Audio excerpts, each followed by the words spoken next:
welcome to episode 28 of What Cause Inspires You.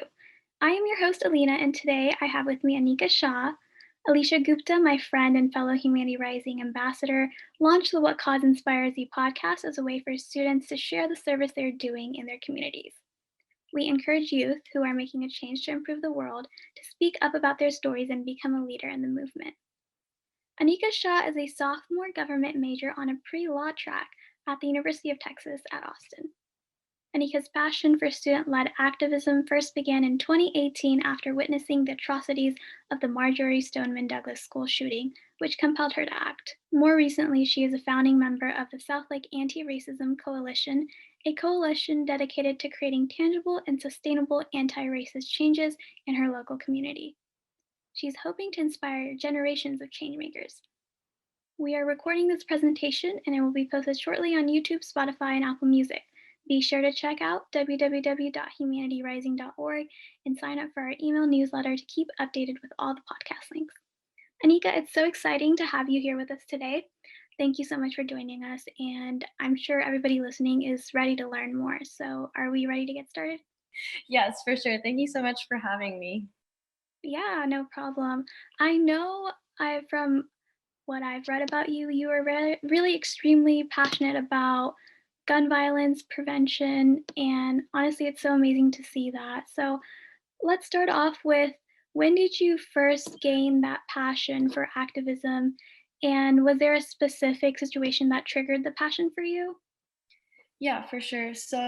Um, all up until I want to say like end of freshman year, beginning of sophomore year, I always thought I wanted to be a doctor. I remember I had been shadowing a doctor at a local hospital for like 4 years. I got to witness surgeries, and I was going down that stereotypical path of wanting to be a doctor, and I actually was really fascinated by it. But then sophomore year, I remember I was away for a debate tournament over in Harvard, and that's when the Marjory Stoneman Douglas shooting happened in Parkland in Florida.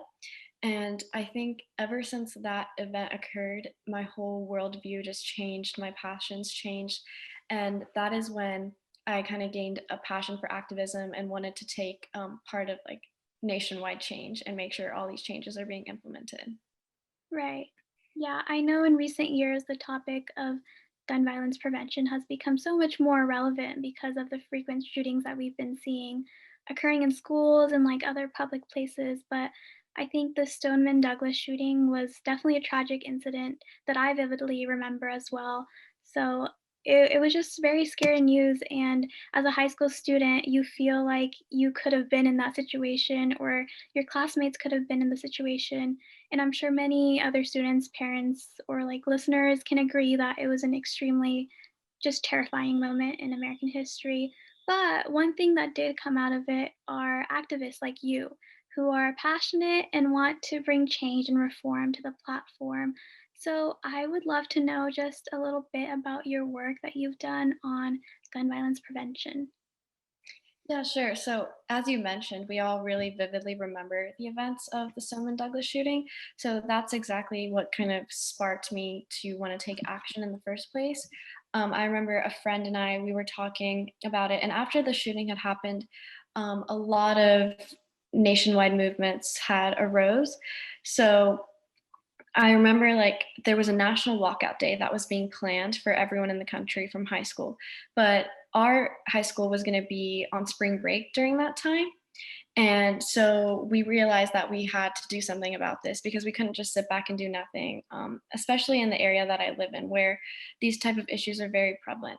So my friend and I, the one that's on the right of me, we decided that we had to just kind of create our own walkout at our school. So March 8th was the day we planned, and we started planning this in around February, I want to say early February. So we quickly created an Instagram account, a Twitter account, and spread the word. And every day until the walkout, we would do little things on social media, do little things around school. We started wearing these armbands, the ones that are pictured on our hands, the orange ones. And the story behind this is actually pretty interesting. It was inspired by Mary Beth and John Tinker, who wore black armbands to protest the Vietnam War in 1969. And through that, example, I really learned the power of history and the power of change. And because the color orange is the national color for gun violence awareness, that became kind of the staple color for our movement. So we really, I don't want to say created a brand, because these type of movements, like, that's not what it's about, but we really made sure that the things we were doing were recognizable and it was clear what our goals and intentions were. So we started wearing these armbands, which quickly caught everyone's attention in school. I remember like local activism groups started donating armbands to us so we didn't have to buy them. So students all around school were wearing them. And I remember one day, like I would walk into the doors of school and you would see like floods of people wearing orange armbands. So it was really cool, like how our movement was growing. It was gaining attention from the news, etc. And so then finally the day of the walkout came and we had a really good turnout, not only in our high school, but in schools across our district. So that is kind of the main part of our movement. We also talk to the school board a lot about school changes they can implement. And we also talk to city council a lot and make sure we included adults in this conversation so that real change can happen. Yeah. No, that's so amazing and powerful. And I know many of our listeners would want to probably initiate something like this at their school. So, for them, do you have an insight on some of the obstacles that you encountered while gathering people and setting this whole thing up? And do you have any advice for them just to make it successful?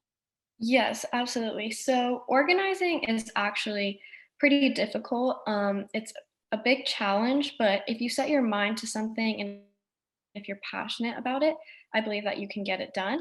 So a few obstacles we faced were a lot of pushback and retaliation from not only adults such as like administration and school board members and city council members, but also from the community because people just didn't believe in our cause.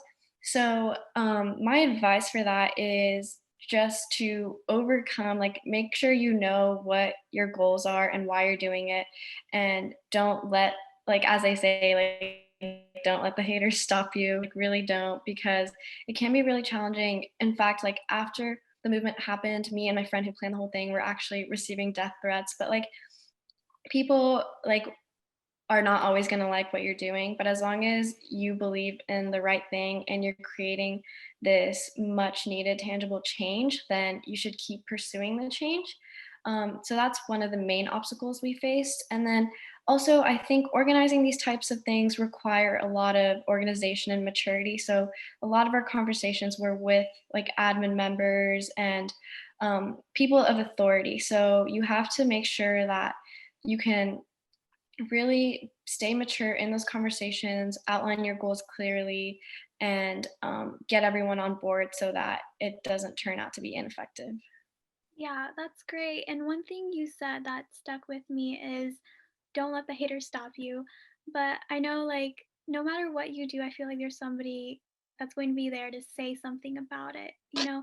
So that's, I think, something that I will take away from what you said. But is there something that you learned from this experience by yourself or something that you took away from this, like organizing this protest and walkout from the school? Yeah. So it was actually really powerful. Like the whole message, the whole movement, it was really empowering, not only to myself, but a lot of people around us, not just resonating with the whole gun violence prevention movement, but just movements in general, right? So my kind of the title of this presentation is called Gen Z Activism. So something I learned in 2018 is that Generation Z, our generation, is so unique in that we've lived through or have been the start of many of these social uprisings across the nation.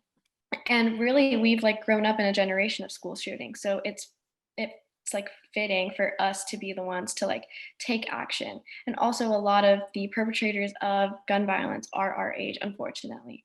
So it's really cool how our generation will go down in history for being change makers, because we realize that our adults are failing us in terms of policies, in terms of changes.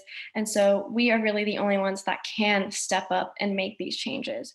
So this taught me a lot about like starting movements and activism and why persistence is important, and how like doing something one time is just not enough. Like this idea of performative activism, you have to keep pursuing these changes and do something that'll have a real lasting sustainable impact. And so the thing pictured on the screen right now is a screenshot of an article I was featured in Cosmopolitan.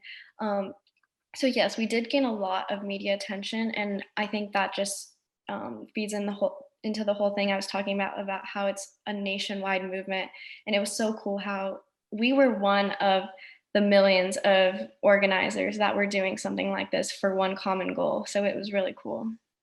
That's amazing. So you were featured on Cosmopolitan? Yes. That's so crazy. And they covered kind of your story on the walkout and how important it is to unite together to fight a common cause like this. So that's so powerful and strong. And, it's so amazing that you're doing so much for gun violence prevention. And I want to take a second and actually encourage everyone listening to just speak up and bring change regarding gun laws, as a cause is so extremely important and can prevent like tragic situations like the Stoneman Douglas shooting. None of us ever want to be in that position that the students of that high school were in. So change is essential in this area. But back to you, Anika. I also see that you have worked on another cause extremely important to you, which has to do with anti-racism efforts. So could you tell us a little bit about the work you have done with implementing anti-racist changes in your community? Yes, absolutely. So I kind of talked about what sparked my interest in working towards gun violence prevention, but specifically for anti-racist changes, I'm sure this year was a very defining moment for this movement.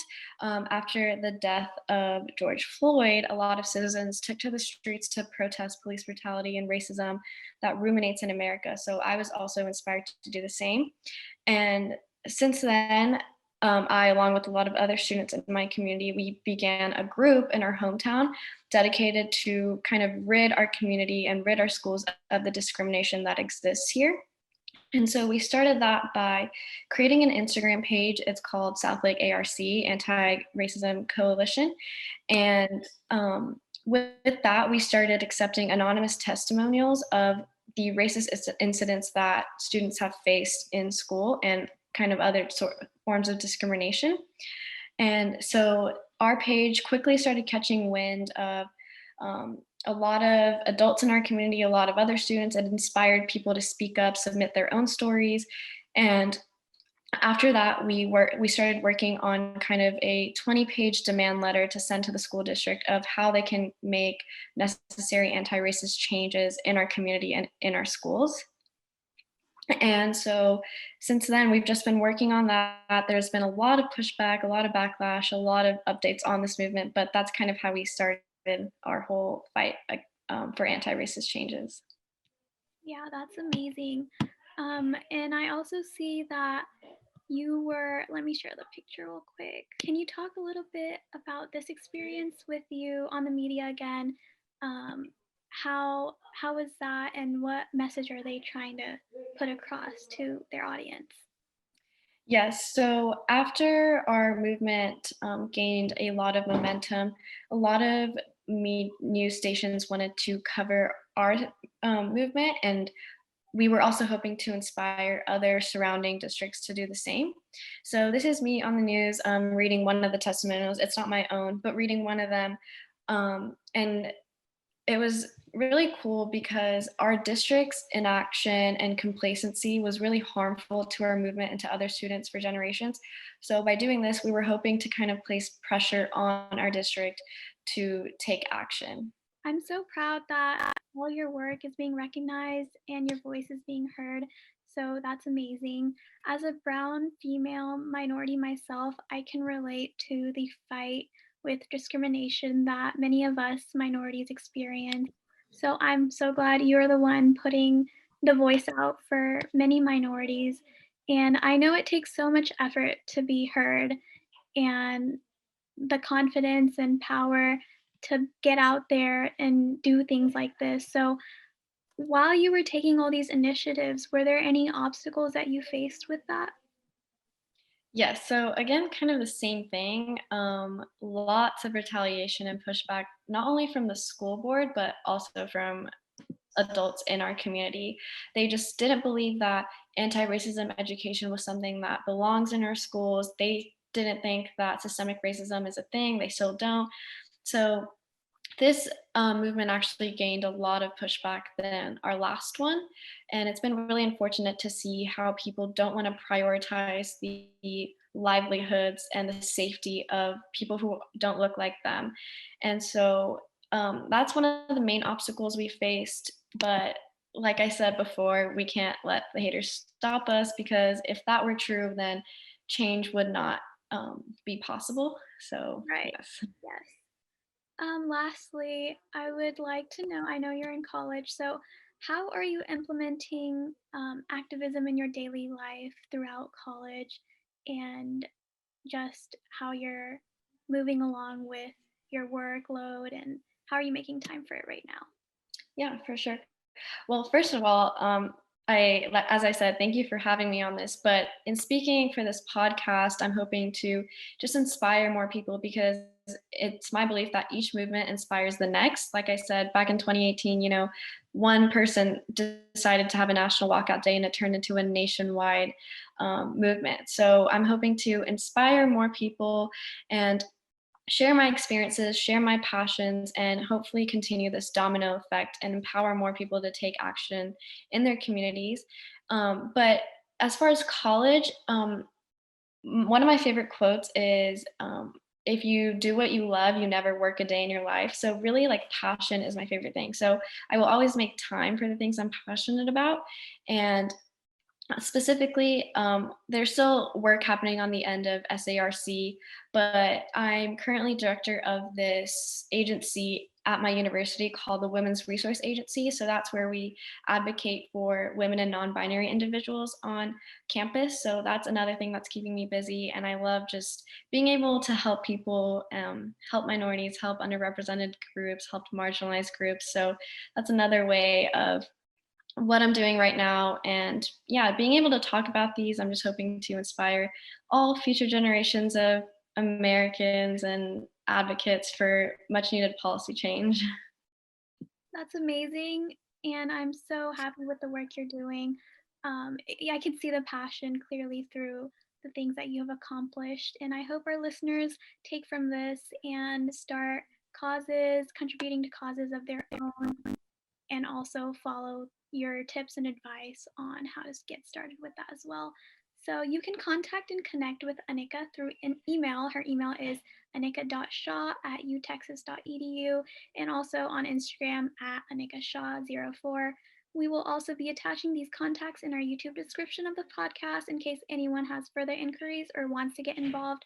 Thank you so much again for sharing, Anika. This cause is so important and isn't often talked about, but the work you're doing is so inspiring, and we hope to continue learning more about it in the future. If you have general questions about the What Cause Inspires You podcast series, if you're interested in applying as a student or expert speaker, or if you want to volunteer, email aliciagupta2020@gmail.com or info@humanityrising.org.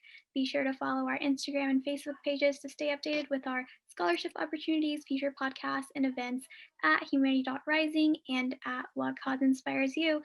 Thank you all for attending, and we hope to see you again for next week's podcast. Thank y'all so much. And just one last thing is, don't be afraid to stand up for what you believe in. And thank you so much for having me. We loved having you, Anika. Thank you so much. Thank you.